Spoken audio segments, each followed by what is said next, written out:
The Picture of Dorian Gray by Oscar Wilde. Chapter 7. As he was sitting at breakfast next morning, Basil Hallward was shown into the room. "I am so glad that I have found you, Dorian," he said gravely. "I called last night, and they told me you were at the opera. Of course I knew that was impossible. But I wish you had left word where you had really gone to. I passed a dreadful evening, half afraid that one tragedy might be followed by another. I think you might have telegraphed for me when you heard of it first. I read of it quite by chance in the late edition of the Globe that I picked up at the club.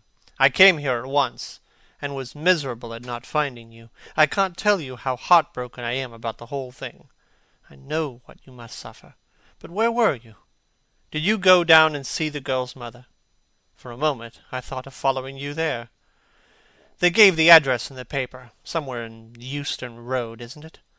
But I was afraid of intruding upon a sorrow that I could not lighten. Poor woman! What a state she must be in! And her only child, too! What did she say about it all?" "My dear Basil, how do I know?" murmured Dorian, sipping some pale yellow wine from a delicate gold-beaded bubble of Venetian glass, and looking dreadfully bored. "I was at the opera. You should have come on there. I met Lady Gwendolen, Harry's sister, for the first time. We were in her box. She's perfectly charming, and Patty sang divinely. Don't talk about horrid subjects. If one doesn't talk about a thing, it has never happened. It is simply expression, as Harry says, that gives reality to things. Tell me about yourself and what you are painting."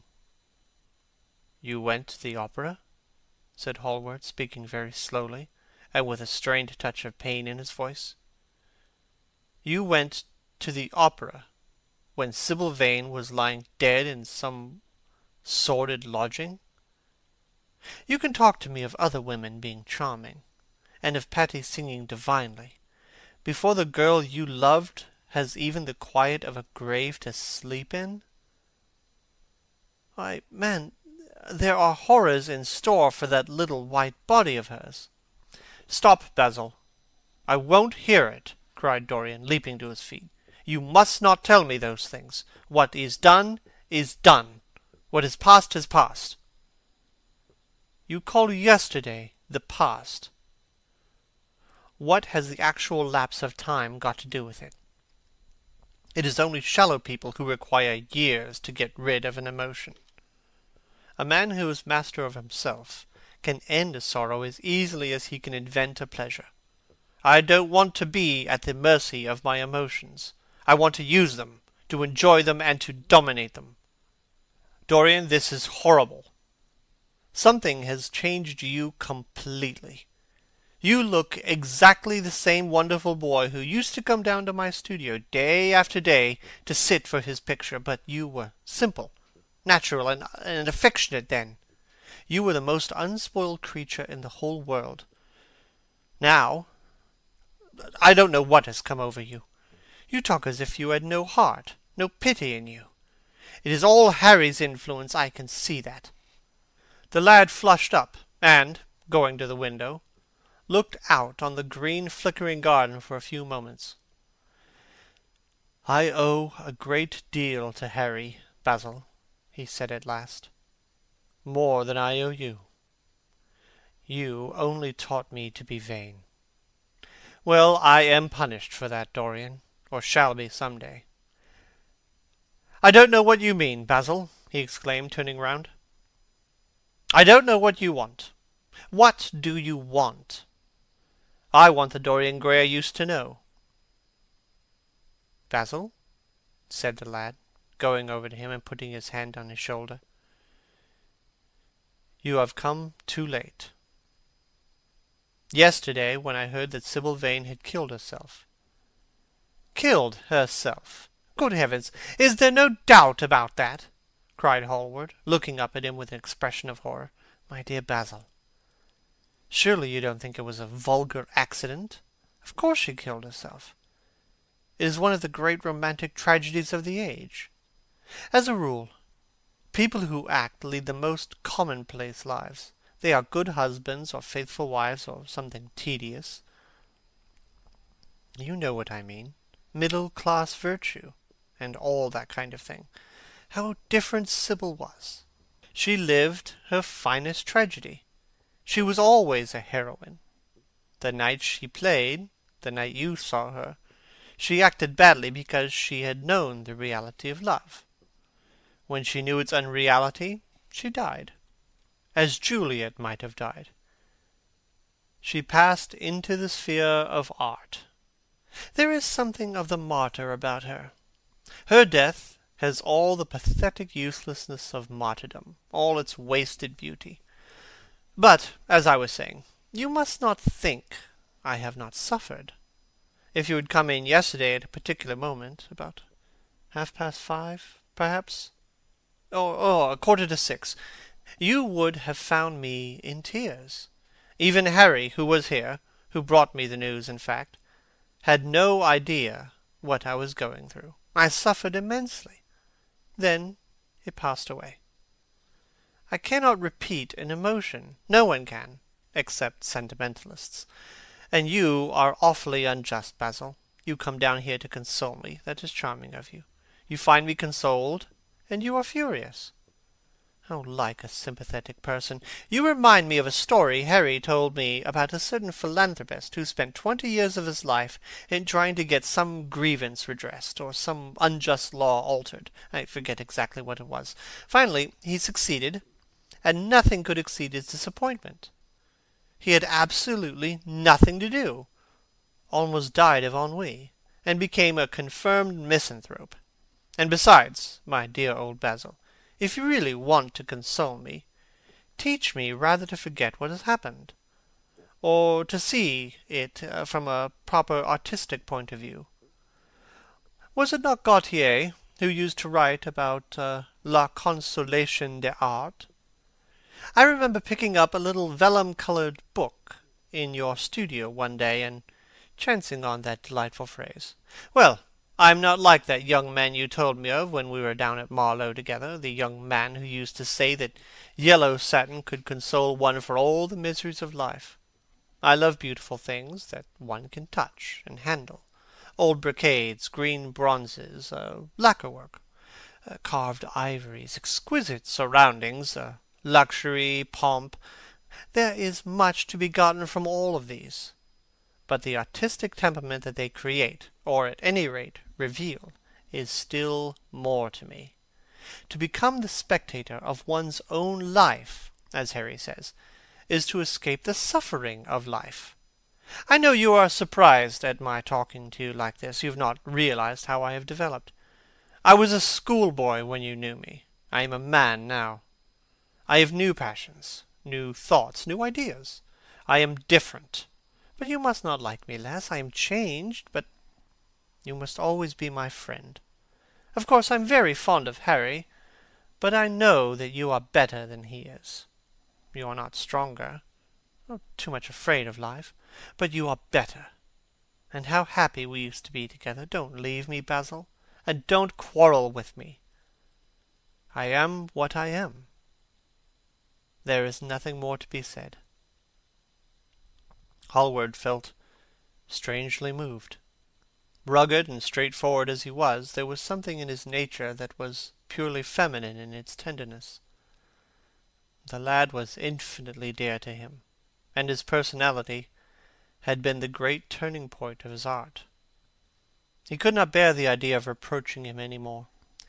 After all, his indifference was probably merely a mood that would pass away. There was so much in him that was good, so much in him that was noble. "Well, Dorian," he said at length, with a sad smile, "I won't speak to you again about this horrible thing, after today. I only trust your name won't be mentioned in connection with it. The inquest is to take place this afternoon. Have they summoned you?" Dorian shook his head, and a look of annoyance passed over his face at the mention of the word inquest.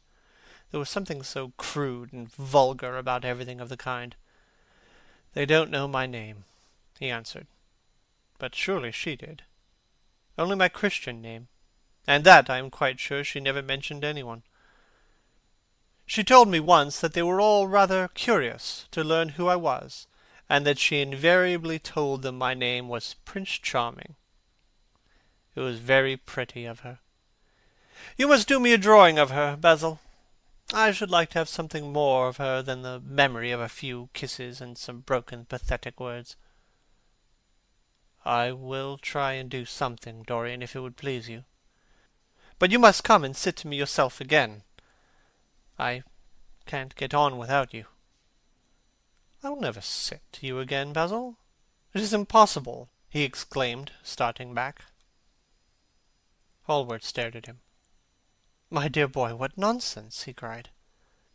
Do you mean to say you don't like what I did of you? Where is it? Why have you pulled that screen in front of it? Oh, let me look at it. It is the best thing I have ever painted. Do take that screen away, Dorian. It is simply horrid of your servant hiding my work like that. I felt that the room looked different as I came in. My servant has nothing to do with it, Basil.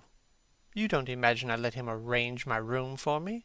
He settles my flowers for me sometimes, that is all. No, I did it myself. The light was too strong on the portrait. Too strong?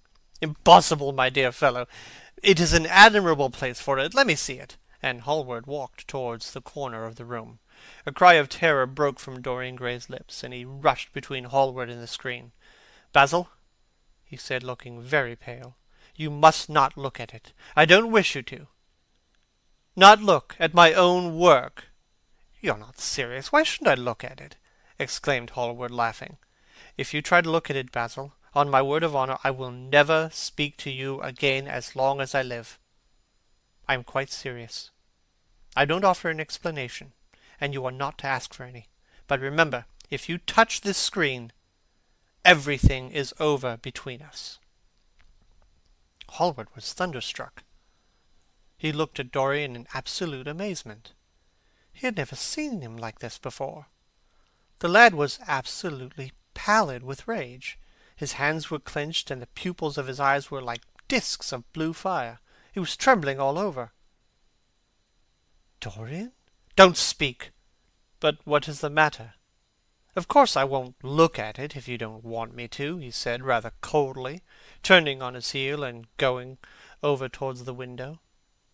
But really it seems rather absurd that I shouldn't see my own work, especially as I'm going to exhibit it in Paris in the autumn.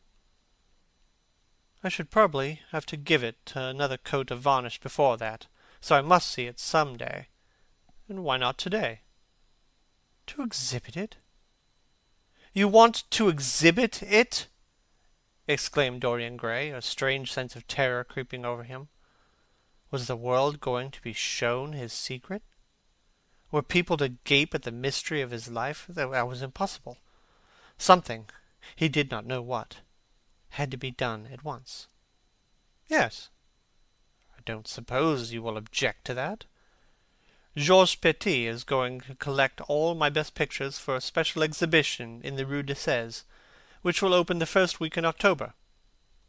The portrait will only be away a month.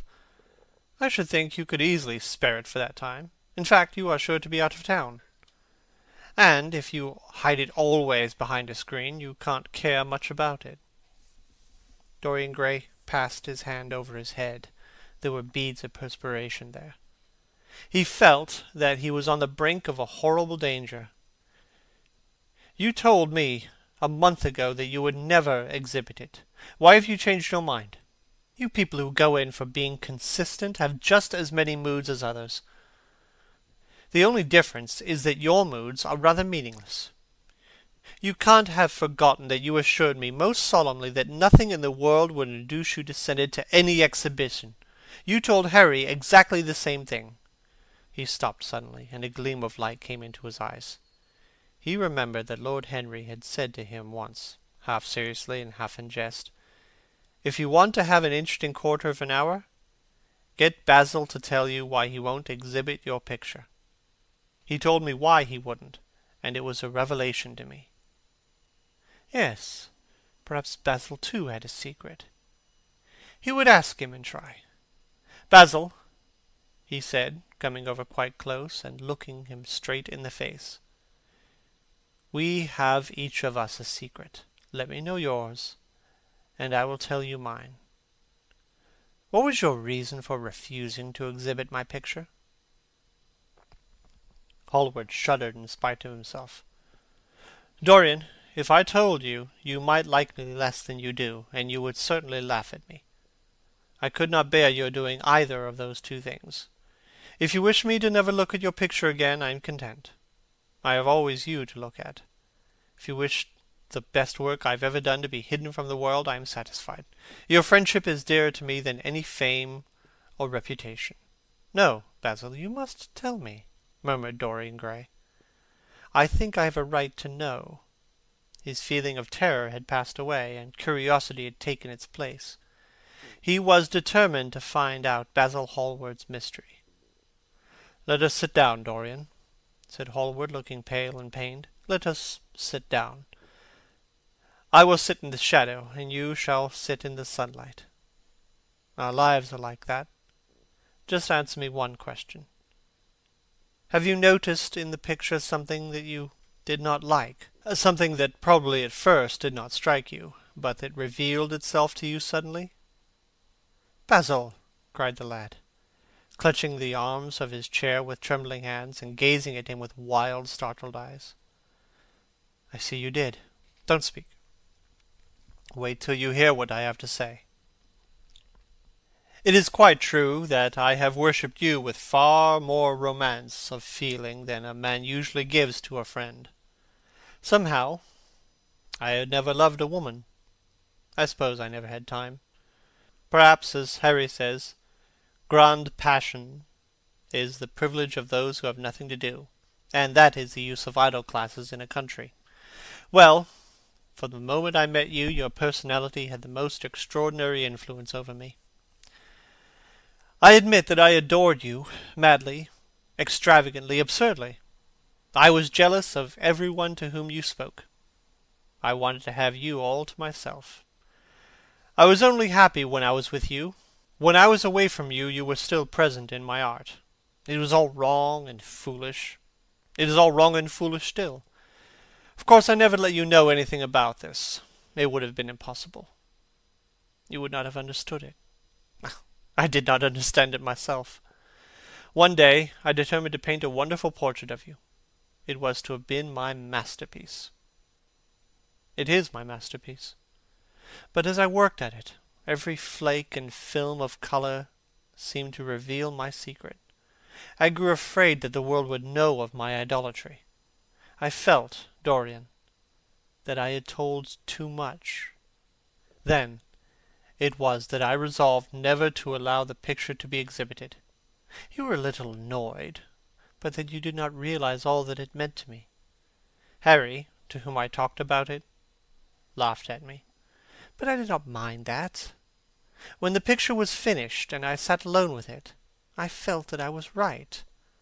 Well, after a few days, the portrait left my studio, and as soon as I had got rid of the intolerable fascination of its presence, it seemed to me that I had been foolish in imagining that I had not said anything in it, more than you were extremely good-looking and that I could paint.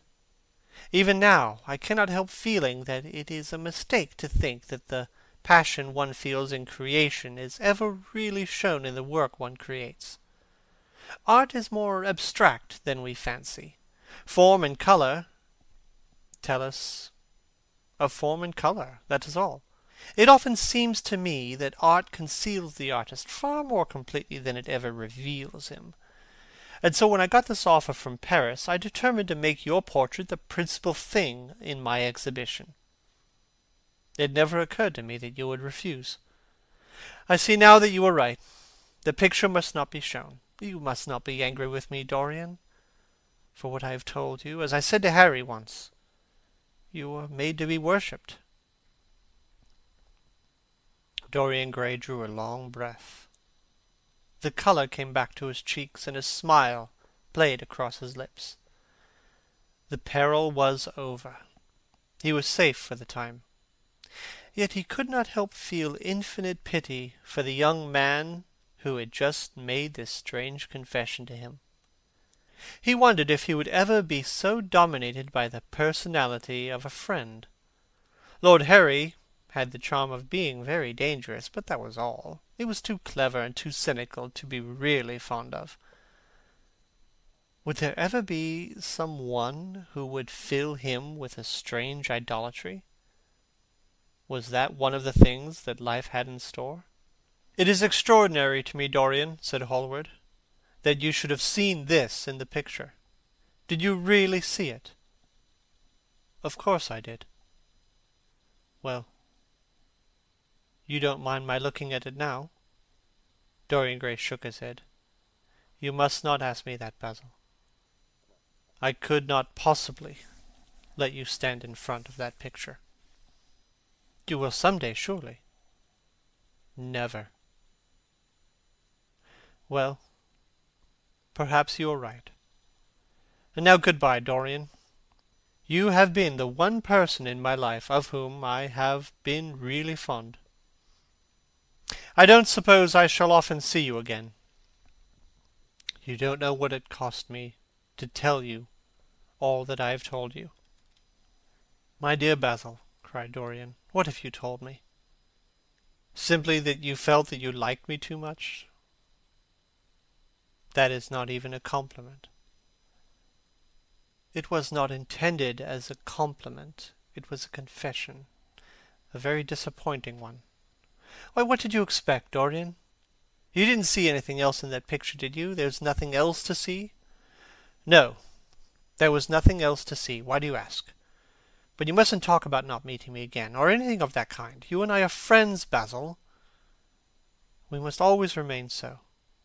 "You've got Harry," said Hallward sadly. "Oh, Harry!"